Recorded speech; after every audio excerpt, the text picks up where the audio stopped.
আসসালামু আলাইকুম প্রিয় শিক্ষার্থীরা, এইচএসসি 24 পরীক্ষা নিয়ে আমি কিন্তু বলেছিলাম যে শিক্ষা বোর্ড খুব শীঘ্রই নতুন একটা আপডেট প্রকাশ করবে। কারণ কি, আমাদের কলেজ ভর্তি নিয়ে আপডেট প্রকাশ হয়েছে। শিক্ষা বোর্ডের সামনে এখন দুইটা মাত্র চ্যালেঞ্জ। শিক্ষা বোর্ড নিজে বলেছে আমাদের সামনে দুইটা চ্যালেঞ্জ, একটা হচ্ছে কলেজ ভর্তি এবং দ্বিতীয়ত হচ্ছে এইচএসসি 24। কারণ কি, এই দুইটা চ্যালেঞ্জই শিক্ষা বোর্ডের রানিং ছিল, যেটাকে মাঝপথে ছেড়ে দিতে হয়েছে। পরবর্তী যেখান থেকে শেষ হয়েছে আবার ওইখান থেকে শুরু করতে হবে। আমি বলেছিলাম এইচএসসি 24 নিয়ে শীঘ্রই একটা আপডেট আসবে। ফাইনালি সেই আপডেটটা প্রকাশ হয়েছে শিক্ষা বোর্ড থেকে। এইচএসসি 24 পরীক্ষা আমাদের যেগুলো স্থগিত ছিল সেগুলো কবে থেকে শুরু হবে সেটা জানানো হয়েছে। এবং দ্বিতীয়ত, আমাদের আন্দোলনের পর বা 5 দিন ইন্টারনেট বন্ধের পর আমরা যে টেনশনে ছিলাম পরীক্ষা বিষয়ে, টোটাল প্রবলেমগুলো শিক্ষা বোর্ড সলভ করে দিয়েছে। পুনরায় কত তারিখ থেকে পরীক্ষাটা শুরু হচ্ছে সেটাও শিক্ষা বোর্ড বলে দিয়েছে। এবং এই নিউজটা কালকে রাত্রে প্রকাশ হয়েছে। রাত্রে ওইভাবে আমি ভিডিও বানাতে পারিনি, এই জন্য সকালবেলা ভিডিওটা দিচ্ছি। প্রত্যেকটা শিক্ষার্থী মনোযোগ সহকারে শুনবে এবং এই বিষয়ে প্রত্যেকটা নিউজ মাধ্যম নিউজ প্রকাশ করেছে। তুমি যে কোনো নিউজ মাধ্যমে গেলে এই বিষয়ে নিউজ পেয়ে যাবে। তো বেশি কথা না বলে আমি সরাসরি একটা নিউজ মাধ্যমে নিয়ে গিয়ে তোমাদের এই বিষয়টা দেখাতে চাই। এই মুহূর্তে দেখতে পাচ্ছ আমি সময় টিভির যে নিউজ মাধ্যমটা সেখানে আছি। তোমরা সময় টিভির নিউজ মাধ্যমে গেলেই বা ওয়েবসাইটে গেলে এই নিউজটা পেয়ে যাবে। দেখবে আর্টিকেল আকারে প্রকাশ করা আছে সুন্দরভাবে। এবং সময় টিভির যে ইউটিউব চ্যানেল আছে সেখানে গেলেও ভিডিও আকারে পেয়ে যাবে, বা টিভির যে হেডলাইনগুলো দেখা যায় ওইখানে গেলেও তোমরা এই নিউজটা দেখতে পাবে। ঠিক আছে, এইচএসসির স্থগিত পরীক্ষা কবে শুরু হবে জানা গেল। 2024 সালের এইচএসসি সমানের স্থগিত হওয়া পরীক্ষাগুলো আগামী 11 আগস্টের পর অনুষ্ঠিত হবে। বুঝতে পারলে?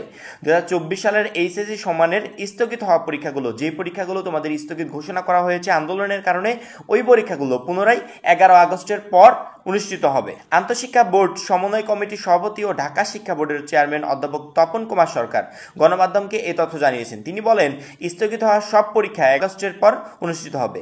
কোটা আন্দোলনকে কেন্দ্র করে শিক্ষার্থীদের নিরাপত্তা বিবেচনায় এই পর্যন্ত 4 দিনের পরীক্ষা স্থগিত করা হয়েছে। আগামী 28 জুলাই যথারীতি সূচি অনুযায়ী পরীক্ষা অনুষ্ঠিত হওয়ার কথা রয়েছে। কি বুঝলে?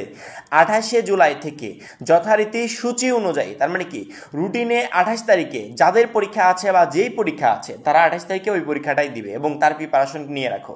29 তারিখে যেই পরীক্ষাটা আছে বা যাদের পরীক্ষা আছে তারা 29 তারিখে ওই পরীক্ষাটাই দিবে। তারা তাদের মতো প্রিপারেশন নিয়ে রাখো। পরবর্তী সকল পরীক্ষা রুটিন অনুযায়ী হবে এবং যেগুলো মাঝখানে গ্যাপগুলো এগুলো 11 আগস্টের পর থেকে শুরু হবে। ঠিক আছে, এখানে যে বিষয়টা বলা হয়েছে সেটা হচ্ছে আমাদের যে পরীক্ষাগুলো স্থগিত হলো, টোটাল 4টা পরীক্ষা স্থগিত হয়েছে। সিলেট বোর্ডের কথা আমি বাদ দিলাম, সিলেট বোর্ড ব্যতীত টোটাল বাংলাদেশের 4টা পরীক্ষা স্থগিত হয়েছে। এই 4টা পরীক্ষা পুনরায় 11 তারিখ থেকে নেওয়া হবে বা 11 তারিখের পর থেকে নেওয়া হবে। ঠিক আছে, 11 তারিখের ভিতর আমাদের যে পরীক্ষাগুলো আছে, ওই 4 পরীক্ষা ব্যতীত যে পরীক্ষাগুলো আছে এই টোটালি কমপ্লিট হয়ে যাবে। পরবর্তীতে 11 তারিখের পর থেকে আমাদের নতুনভাবে ওই পরীক্ষার রুটিন প্রকাশ পাবে। স্থগিত পরীক্ষা রুটিন খুব শীঘ্রই শিক্ষা বোর্ড জানিয়ে দিবে, সেটাও তারা বলে দিয়েছে। এবং রুটিন প্রকাশ হওয়া মাত্রই অবশ্যই অলওয়েজ আপডেট একটা ভিডিওর মাধ্যমে তোমাদেরকে জানিয়ে দিবে। তোমাদের পরীক্ষা বিষয় কোনো ধরনের কোনো টেনশনই করতে হবে না। যখন যে ভিডিও প্রয়োজন আমি নিজে তোমাদের প্রয়োজনীয়তা অনুভব করে তোমাদের কাছে ভিডিওটা পৌঁছে দেবো। তোমাদের কাজ শুধুমাত্র চ্যানেলটা সাবস্ক্রাইব করে পাশে বেল আইকনটাতে ক্লিক করে রাখবে এবং অপেক্ষা করবে কখন কি ভিডিওটা পাবলিশড হয়। ঠিক আছে, স্থগিত হওয়া পরীক্ষাগুলো 11 তারিখের পর থেকে পুনরায় আবার শুরু হবে নতুন রুটিন অনুযায়ী। এবং 28 তারিখ থেকে আমাদের পরীক্ষা শুরু হওয়ার কথা ছিল, সেই 28 তারিখ থেকে পরীক্ষা শুরু হবে এবং 28 তারিখে যার যে পরীক্ষাটা আছে তাকে ওই পরীক্ষাটাই দিতে হবে রুটিন অনুযায়ী। 28 তারিখের পরীক্ষা 28 তারিখে হবে, 29 তারিখের পরীক্ষা 29 তারিখে হবে। এইভাবে রুটিন মাফিক যেদিন যেই পরীক্ষাটা আছে ওই দিন ওই পরীক্ষাটাই অনুষ্ঠিত হবে।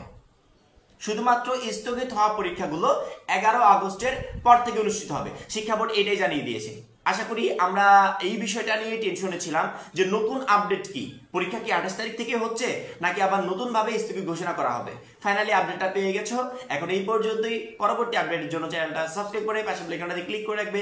সবাই ভালো থাকবে, সুস্থ থাকবে। খোদা হাফেজ।